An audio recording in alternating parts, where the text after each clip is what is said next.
we are going to dive into the real reason Anakin was the Chosen One, and it isn't what most people think. Let's begin. The prophecy of the Chosen One was simply a legend put in place in the times of the Old Republic, the Old Empire, thousands of years before the original trilogy with Luke and Vader. It is unknown exactly who envisioned the prophecy of Anakin, but whoever or whatever it was, they were right. Now, many think Anakin was to bring balance to the Force by killing all the Sith in the galaxy. This is the view of the Jedi, and this is absolutely one-sided.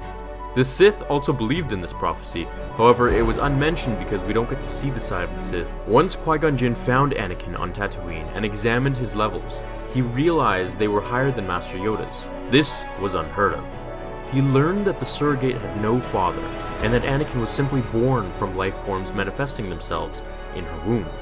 Immediately, putting two and two together, Qui-Gon took little Anakin back to the Jedi Temple to move the Council to train the boy in the Jedi arts, pledging for them to see that he will bring balance to the Force. The meaning of the word balance in relation to the Star Wars universe. To the Jedi, they spoke of balance of ridding the galaxy of the evil plague that the Sith injected. However, that is not balance at all. That's exactly the mirror image of what the Sith wanted. Balance means the scale doesn't tip to either direction, a complete 50-50 balance, and if the Jedi were the only power in the galaxy, then the scale was tipped to one side. This is where Anakin comes in, who truly fulfilled his prophecy the entire time. It was the will of the Force that the entire Jedi be wiped out of existence to the last Padawan. Their crime was swearing allegiance to the Galactic Senate, placing the will of the people over the will of the Force, even when the will of the people was corrupted by the politics of fear, defining good as the common good and not the will of the Force, which was no different than the Sith, only that the Sith swore allegiance to more corrupt power. The Jedi Order used the Force against its will. They swore allegiance to the will of the people, to democracy, and not to the Force itself. They were using the Force for what they thought was their own gain, or the betterment of the galaxy.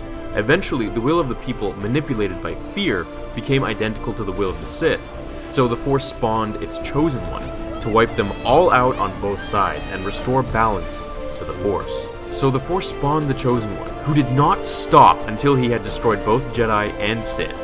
Every Force user in the galaxy was wiped out and exterminated out of existence by Vader, including the younglings.